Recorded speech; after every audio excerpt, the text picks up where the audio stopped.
What's all, Jay here. Welcome to our Recreate, the channel of conscious personal evolution that helps you upgrade your mind so you can find your life purpose and serve the world greatly. In today's video, I want to share with you a powerful technique that allows you to access directly the wisdom of your subconscious mind. Now, the subconscious mind is a primordial, ancient part of you that is stronger and, in many cases, actually wiser than your conscious mind. And so it's really worth finding out what guidance it has in store for you. Now, as you probably know, most people have no idea what is happening in their subconscious mind, what are the true desires and goals and wishes that are hidden within. And so what happens every time they move forward, they don't know whether their conscious mind is right, whether their subconscious mind or the soul is going to support that endeavor, or maybe it's going to disagree with it and sabotage it. And when the subconscious mind sabotages your efforts, you know that for sure, because it causes procrastination, it causes strange feeling of illness or sickness that goes away as soon as you turn away from the project, or sometimes it brings into your life strange random obstacles coming seemingly out of nowhere. So when that is happening, you know that your subconscious mind is trying to stop or change your course of action. By the way, if that's ever happened to you, say yes in the comments below so I know you're with me. Alright, let's delve straight into it. So firstly, the exemplary state is a form of meditation, meaning that you need to prepare yourself as you normally would for your meditation session. Namely, you find a place where you're not going to be disturbed for a while, and then you run through your meditation preparation routine. If you don't have a routine or you don't know how to do it, check the link above. I'm going to explain how to do it step by step. Now, doing this routine is really important if you want to meditate successfully, because the mistake you want to avoid is you don't want to try and meditate while your brain is still in the beta brainwaves. The beta brainwaves are the fast brainwaves your brain uses for intellectual activities such as speaking, listening, writing, or planning. And so if you ever try to meditate while in beta, you know exactly what I'm talking about, because your brain just won't stop chatting. And so instead of benefiting from your meditation, you just end up being frustrated.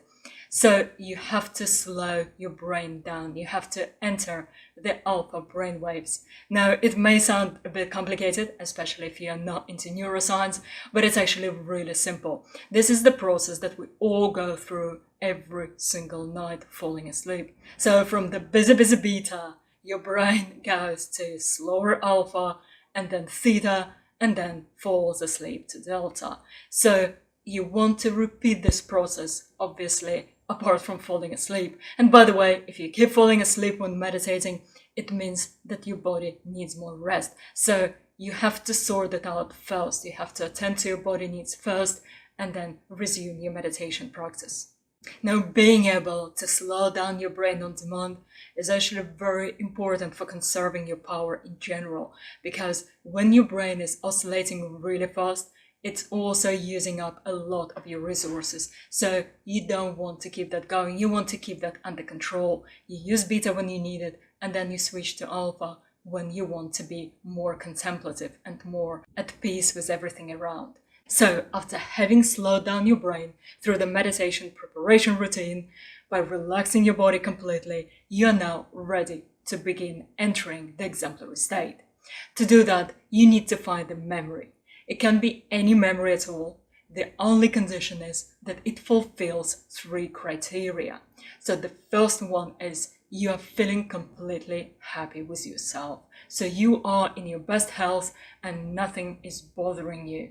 Now, the second one is you are happy with what you're seeing around you.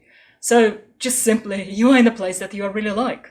And then the third condition that has to be fulfilled in that memory is that you are happy and looking forward towards what's going to happen next. So you are in a state of that happy anticipation.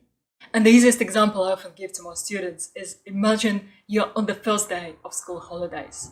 You wake up feeling great, energized and refreshed, and the sunshine is falling through the window, you love your room, you're feeling really excited about what's going to happen next because you know it's going to be a great day. Perhaps your friends are coming around and you're going to have fun or adventures with them, so you're looking forward towards what is going to happen next. Or here is another example. You're by the seaside, walking on the beach, and the weather is great. The water is perfect, and you're looking forward towards maybe a dinner with friends later on or exploring the area. In any case, you're feeling really good about what's going to happen next. So it doesn't matter what this memory actually is, you get the idea. No, the feeling you get when you tap into that memory is the feeling of the true you. When your conscious and your subconscious mind work in synchrony and in unity, you tap into the power of the true you. You tap into that coherence and joy and effortlessness that is your birthright. This is what's called the feeling of flow that many people chase. When your conscious and your subconscious mind work together, you are now one unit. So your internal power flows effortlessly to the outer world and creates all the changes that you want. By the way, that's part of manifestation process. So in that state, you have direct access to the power and the wisdom of your subconscious mind, and you can ask it questions and get answers straight away. So for example, you can ask it whether I should date that new person, or accept that new job, or start that new project, or maybe even move to a different country. And your subconscious mind will know what's right for you.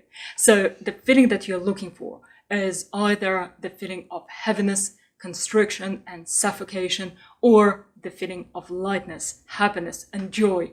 And your subconscious mind knows what your soul path should be like. So every time you're doing something or trying to do something that is not relevant to your path, or sometimes in opposition to your path, it will try to stop you. So firstly, it will give you that feeling, and if you ignore it, it will try to sabotage your progress. So it's much easier to ask it straight away, get its answer, and be sure that what you're doing is right for you. So let's say when you ask it a question and you get that feeling of heaviness, suffocation, and almost feeling sick, it means that your subconscious mind, your soul, is saying a no. But if you feel joy and happiness and lightness and the feeling of relief, basically this is the main indicator you're looking for. So you're looking for the feeling of relief, because every time you align with your soul journey, your soul is happy.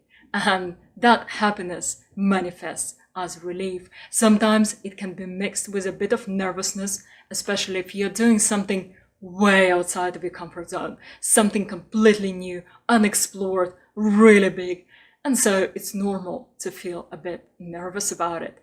But that nervousness will be always mixed with joy and excitement. So that's a yes, a resounding yes from your subconscious mind.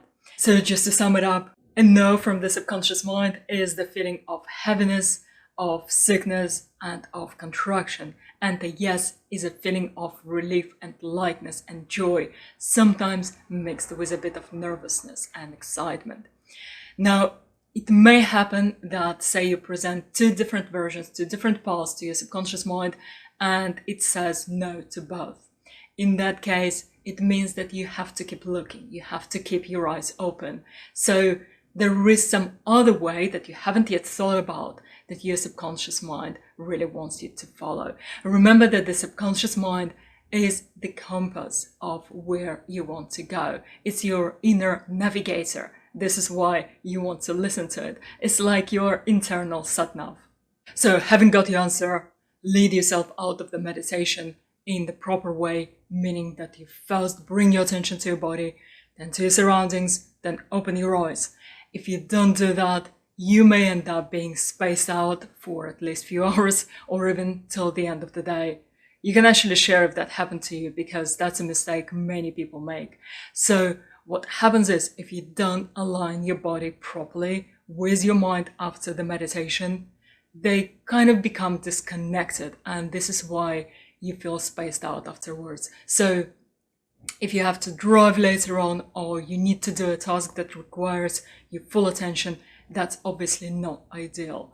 And by the way, I suggest that you practice the exemplary state not just for asking questions, but actually any chance you get, because it trains your mind for congruency and balance.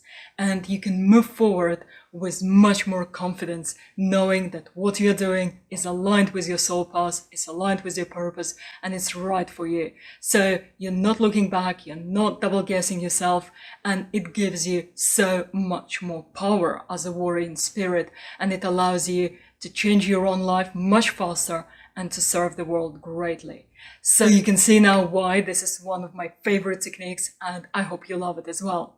Now, if you want to take your personal evolution to a completely new level, like you've never done before, I suggest that you check out my Area Warrior training course. I'm going to post the link below. The waiting list is now open, so you can add yourself to be the first one to know when the course launches and also benefit from all the VIP treatments. If you're serious about finding your purpose and serving the world greatly, this is a course you need. Alright, that's all for today. I hope you enjoyed this video. Any questions, drop them in the comments below. I always read and reply personally. If you enjoy this, you may want to subscribe for more videos and hit that notification bell so YouTube knows that you mean it. This was Jay from Aria. Thank you for watching and see you next time.